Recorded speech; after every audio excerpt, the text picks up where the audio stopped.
Alhamdulillah, alhamdulillahil qail fi kitabih a'udzu billahi minasyaitonir rajim. Bismillahirrahmanirrahim. Ya ayyuhan nasu ubudu rabbakum alladzi khalaqakum walladzina min qablikum la'allakum tattaqun. Asyhadu an la ilaha illallah wahdahu la syarika lah. Wa asyhadu anna Muhammadan 'abduhu wa rasuluhu alladzi la nabiyya ba'dahu.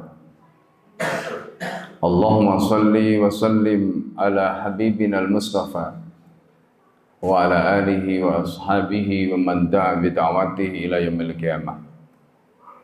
Fa ya ibadallah, usikum wa nafsi wa iyaya bi taqwallah faqad fazal muttaqun. Hadirin sidang jamaah Jumat rahimakumullah. Kita hari ini telah berada di bulan Muharram di tahun 1446 Hijriah. Di tahun baru Islam, kita semestinya melakukan muhasabah. Apa yang telah, sedang dan akan kita lakukan. Di dalam surat Al-Baqarah ayat 21 yang Al-Fakir bacakan di dalam muqaddimah tadi, Allah mengingatkan kita, ya ayuhan nas, wahai manusia, u'budu rabbakum alladzi khalaqakum. Sembahlah Tuhanmu yang telah menciptakan kalian.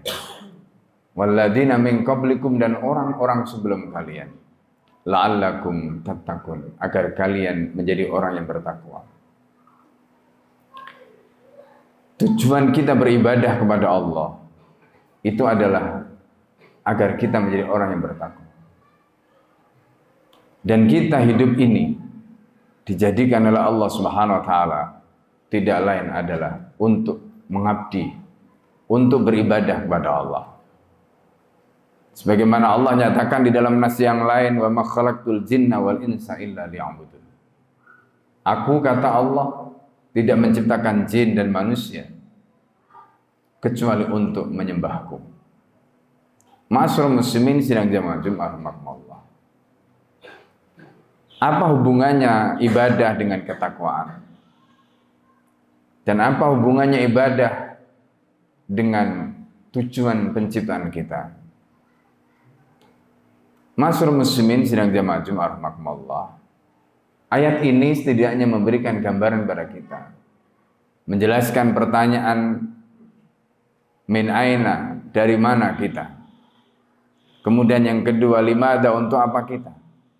Dan ila aina, kita mau kemana setelah ini. Itulah 3 pertanyaan mendasar. Pertanyaan yang mestinya kita masing-masing harus bisa menjawab. Dan ketika kita menemukan jawaban dari 3 pertanyaan itu, dari mana kita? Kita sesungguhnya adalah makhluknya Allah. Kemudian untuk apa kita Allah ciptakan? Jawabannya adalah untuk ibadah. Dan kemudian kita setelah ini mau kemana? Jawabannya akan menghadap pada Allah Subhanahu wa taala. Karena itu di dalam surat Al-Baqarah Allah memulai pertanyaan, kaifa takfuruna billah? Pertanyaan ini dimulai dengan pertanyaan kaifa. Kaifa takfuruna billah? Bagaimana mungkin kalian bisa kufur kepada Allah?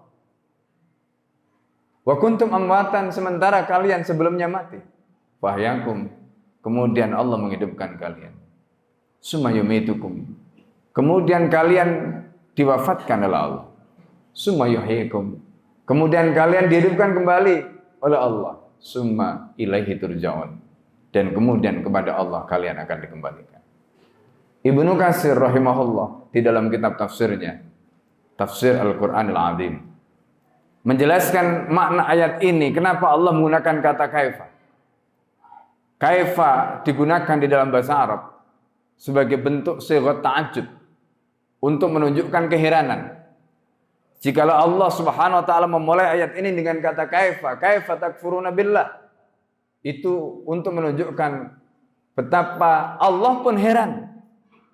Kepada siapa? Kepada orang kafir. Kenapa kok kalian bisa kafir? Padahal kalian ini dahulunya bukan siapa-siapa. Kalian ini dahulunya adalah benda mati. Kalian ini adalah mati. Allah yang menghidupkan. Kaifa takfuruna billah?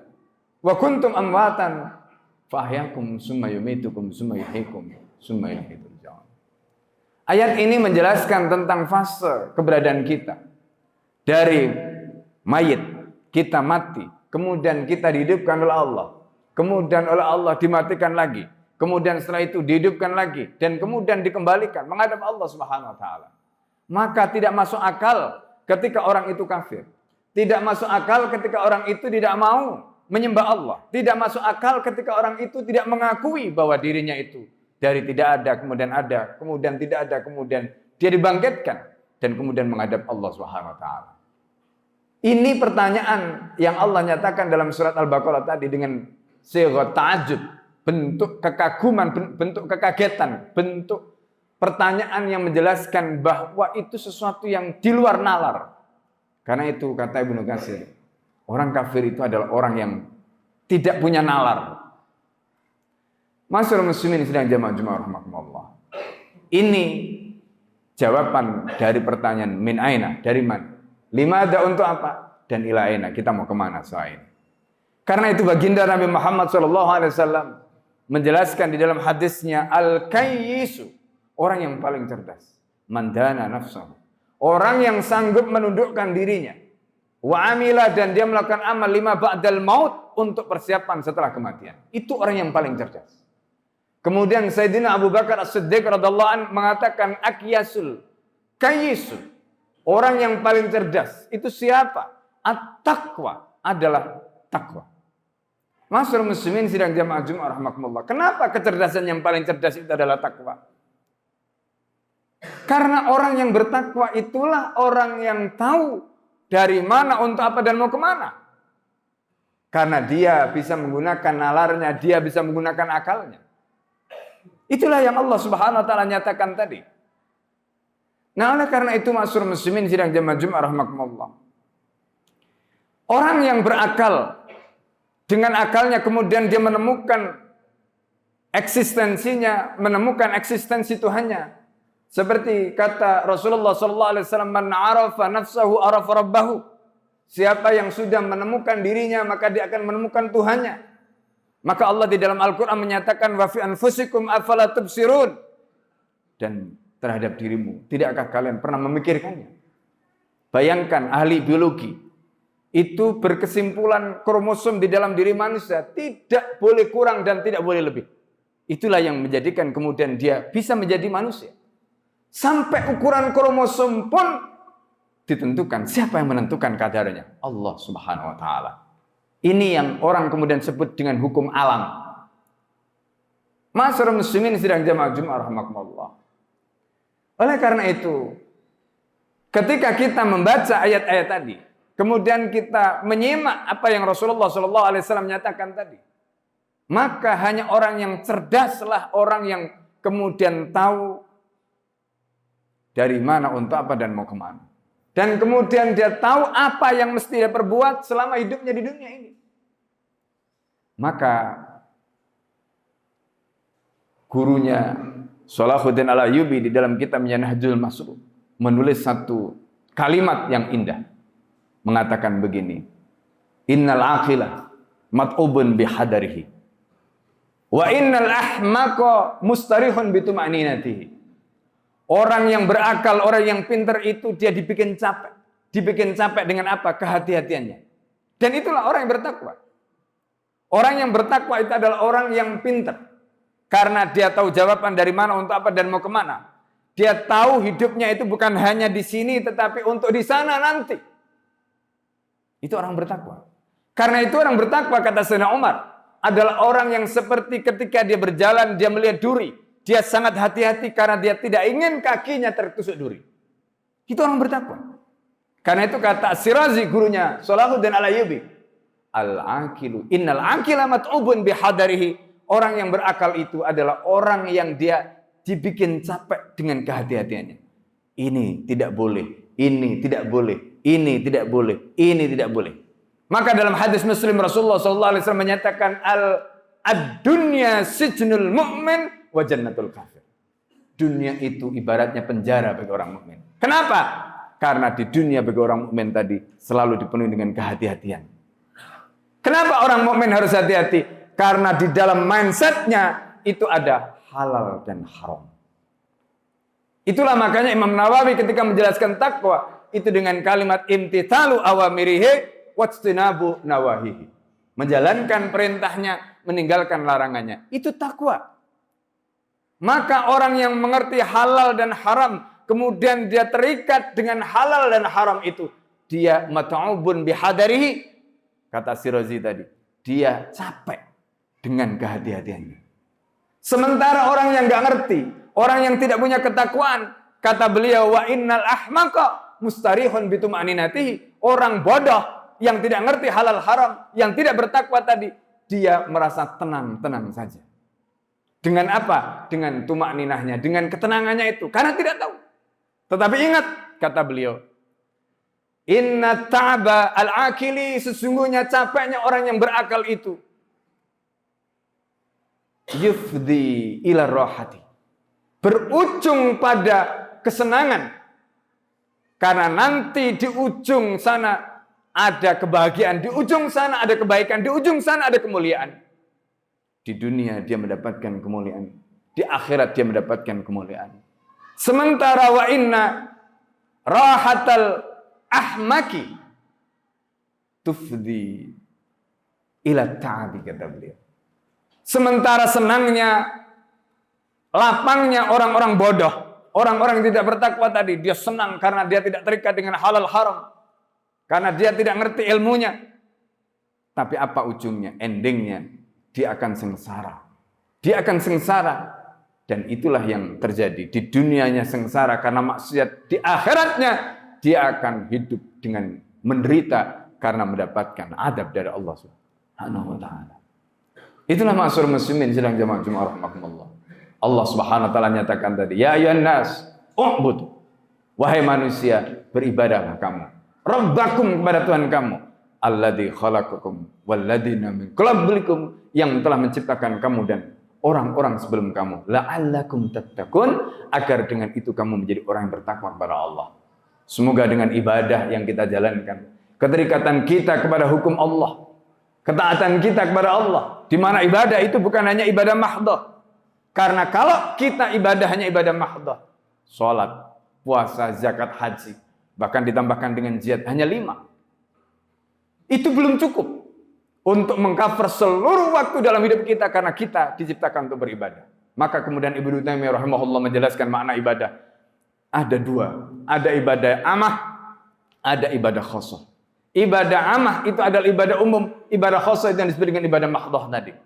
Ibadah amah itu apa? Ismun jami'un lima yuhibbullahu wa yardahu qawlan kana wa fi'lan. Itu menurut Ibnu Taimiyah. Ibadah umum itu apa? Setiap apapun yang berupa perkataan atau perbuatan yang diridhoi dan disukai oleh Allah, itu bernilai ibadah. Ketika kita bersama keluarga, bersama istri kita, bersama anak kita, ketika kita bekerja, bahkan mungkin ketika kita bermain, itu bisa bernilai ibadah dengan catatan asal Allah ridha. Kapan Allah ridha? Ketika kita menjalankan semua tadi mengikuti maunya Allah, dengan mengikuti ketentuan hukum halal dan haramnya Allah Subhanahu wa taala. Dan semoga kita semuanya bisa mendapatkan predikat sebagai abidin, hamba-hamba yang mengabdikan diri kita kepada Allah Subhanahu wa taala. Amin amin ya rabbal alamin. Aqulu qouli hadza, astaghfirullah li wa lakum wa li sa'iril muslimina wal muslimat wal mu'minina wal mu'minat fastaghfiruhu innahu wal ghafurur rahim. Alhamdulillah. Alhamdulillahilladzi hadana li hadza ma kunna linahtadiya laula an hadana Allah. Asyhadu an la ilaha illallah wahdahu la syarika lah wa asyhadu anna Muhammadan 'abduhu wa rasuluhu alladzi la nabiyya ba'da. Allahumma shalli wa sallim ala habibina al-Mustafa wa ala alihi wa sahbihi wa man da'a bi da'wati ila yaumil qiyamah. Fa ya ibadallah, usikum wa nafsi wa iyaya bi taqwallah faqad fazal muttaqun. Hadirin sidang jamaah Jumat rahimakumullah. Mari kita berdoa kepada Allah Subhanahu wa taala. Di khutbah yang kedua ini dengan bermunajat sungguh-sungguh pada Allah. Semoga Allah Subhanahu wa taala menjadikan hidup kita menjadi hidup yang bermanfaat. Menjadikan hidup kita menjadi hidup yang dipenuhi dengan ibadah. Menjadikan hidup kita dijauhkan dari maksiat. Dan menjadikan hidup kita menjadi bekal terbaik kita untuk menghadap Allah Subhanahu wa taala. Dan di penghujungnya kita memohon pada Allah agar kita diwafatkan ketika menghadap Allah dalam keadaan husnul khatimah. Amin. Amin ya rabbal alamin. Allahumma shalli wa sallim ala sayyidina Muhammadin walhamdulillahi rabbil alamin. Hamdan yu'fi ni'amahu wa yukafi mazidah. Ya rabbana lakal hamdu kama yanbaghi li jalalil karim wa 'azimi sultanik. Allahumma inna nas'aluka ridhaka wal jannah wa na'udzu bika min sakhatika wan nar. Allahumma inna nas'aluka minal khairi kullihi ajili wa ajili ma 'alimna minhu wa ma lam na'lam. Wa na'udzu bika minasyarri kullihi ajili wa ajili ma 'alimna minhu wa ma lam na'lam. Allahumma inna nasta'inuka wa nastaghfiruka wa la nakfuruka wa nu'minu bika wa nakhla'u man yafjuruka.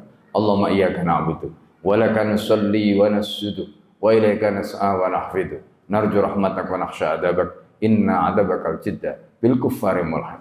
Allahumma adibil kafratal ladina yasudduna an sabilik wa yukadzibuna rusulak wa yuqatiluna awliyak. Allahumma fil lil mu'minina wal mu'minat aslih data bainihim wa alif baina qulubihim waj'al fi qulubihimul iman wal hikmah wa tabidu ala millati rasulika Muhammadin sallallahu alaihi wasallam wa awzihum ayyufu bi ahdika alladhi ahadta alaih wa ansurum ala aduwika wa aduwihim ilahal haq wa jana minhum ibadallah innallaha ya'murukum bil adli wal ihsan wa ita'i dzil qurba wa yanha 'anil fahsya'i wal munkar aqimis shalah.